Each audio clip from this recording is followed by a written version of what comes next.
सोनाक्षी की रसोई में आज की स्पेशल गेस्ट है मौसमी चैटर्जी जी। ये जी नहीं, मौसमी आंटी। ओके आंटी मौसमी, तो आज आप क्या बनाएंगी? मैं क्यों बनाऊं? मैं तो गेस्ट हूँ, आप बनाओ हम खाएंगे। एक्टिंग में तो हिट हो, अब खाना बनाओ सुपर हिट। ठाट से बनाऊंगी खाना, है ना द बेस्ट एवरीडे मसाला। आओ बनाते हैं मसालेदार छोले। छोले हर रोज के करी में एवरीडे मसाले, शाही बिरयानी में स्वाद का जायका। পটল পোস্ত আর সর্ষে ইলিশ ভাপা।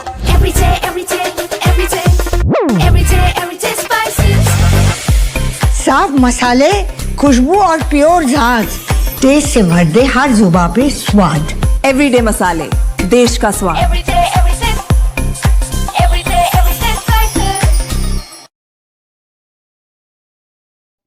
दोस्तों नमस्कार। Colonel Ajay CEO Ajay astro money group first global astro finance digital channel से आपसे मुखातिब होता हूं। आज 18 नवंबर सन 2025 मंगलवार।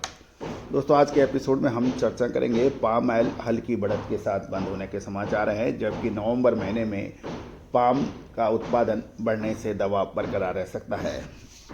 दोस्तों विशेष अग्रिम रिसर्च रिपोर्ट के लिए संपर्क कर सकते हैं, नंबर स्क्रीन पे दिए हुए हैं।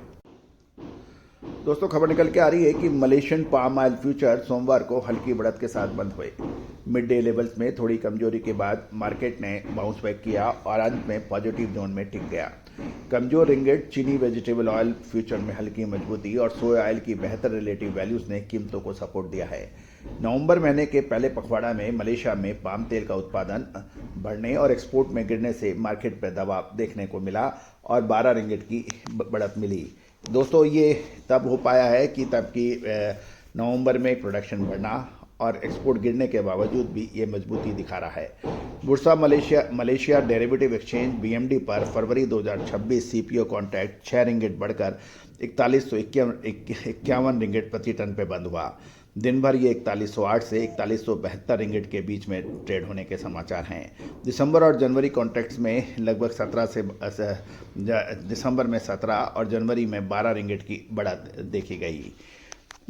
चीन की तरफ चलें तो चीन के डलियन वेजिटेबल ऑयल मार्केट क्लोजिंग मिश्रित रुख के साथ समाप्त हुआ। जनवरी सोया ऑयल 12 युआन गिरकर 8,282 युआन प्रति टन, जबकि पाम ऑयल 16 युआन बढ़कर 8,680 युआन प्रति टन रहा। सीबॉट अमेरिका पर दिसंबर सोया ऑयल 0.10 सेंट बढ़कर 50.25 सेंट प्रति पाउंड पर ट्रेड करने के समाचार मिले थे।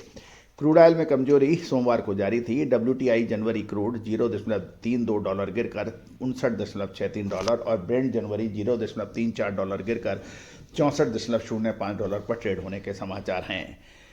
ITS डाटा जो आए हैं उसके मुताबिक 1 से 15 नवंबर के दौरान मलेशिया की पाम ऑयल एक्सपोर्ट 7,28,995 टन रही, जो 1 से 15 अक्टूबर के पखवाड़े में 8,62,724 टन से 15.50 टन कम थी, जो लगभग 1,33,729 टन कम है। परसेंटेज में कैलकुलेट करें तो ये 15.50% कम है। इससे ये पता लग रहा है कि डिमांड कमजोर दिखाई दी है। उत्पादन के मोर्चे के अंदर मलेशिया की बात करें तो SPPOMA से 1 से 15 नवंबर बनाम 1 से 15 अक्टूबर के बीच के आंकड़ों के मुताबिक CPO प्रोडक्शन 4.09%, FFB यील्ड 1.82% और OER प्लस 0.43% बढ़ने के समाचार हैं। यानी 1 से 15 नवंबर और 1 से 5 अक्टूबर के बीच का ये तुलनात्मक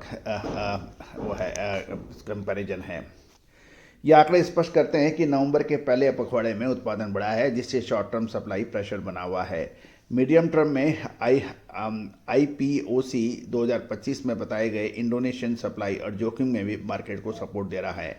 इंडोनेशिया में बड़े पैमाने पर भूमि अधिग्रहण में 2026 में उत्पादन 49 मिलियन टन तक गिरने की आशंका जताई है। हालांकि GAPKI ने 2025 के लिए 3 से 4% आउटपुट ग्रोथ का अनुमान बनाए रखा है।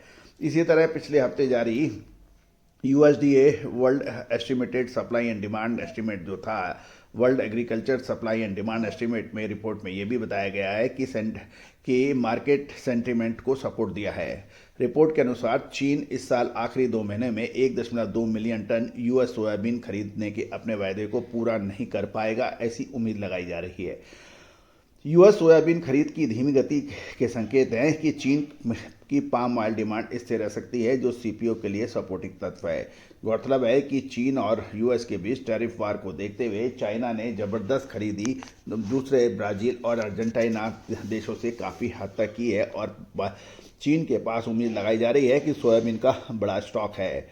एनालिस्ट साथ साथ नवंबर के पहले पखवाड़े में उत्पादन बढ़ने और एक्सपोर्ट घटने से पाम ऑयल पर शॉर्ट टर्म दबाव बना रहेगा। हालांकि कमजोर रिंगिट, इंडोनेशिया की सप्लाई चिंताएं और चीन की स्थिर पाम ऑयल की डिमांड किसी बड़ी गिरावट को सीमित कर सकती है। सीबोर्ड सोया बीएमडी पाम ऑयल स्प्रेड घटकर $107.27 प्रति टन पे आ गया है, जो पाम ऑयल के लिए रिलेटिव वैल्यू में सुधार दिखा रहा है। गौरतलब है कि पाम ऑयल निकट अवधि में रेंज बाउंड रह सकता है और नवंबर के दूसरे पखवाड़े में एक्सपोर्ट और उत्पादन ट्रेड की दिशा तय होगी। दोस्तों, हमने अपने सभी महानुभावों को नवंबर के दूसरे पखवाड़े में क्या होने की संभावना है, इसकी अपडेट दे दी है। आप भी हमारी विशेष अग्रिम रिसर्च रिपोर्ट का फ़ायदा उठा सकते हैं। सहयोग राशि अदा कर हम जो महानुभाव सहयोग राशि अदा करेंगे उनको हम हमारी लेटेस्ट रिसर्च से अपडेट करते रहेंगे। दोस्तों, खाद्य तेलों के अंदर देश का सबसे बड़ा चैनल, जिसमें लगभग 3,16,000 से ज़्यादा सब्सक्राइबर, साथ साथ 2 करोड़ 4 लाख से अधिक व्यू वाला आपका अपना चैनल है। All the very best, good luck, happy trading.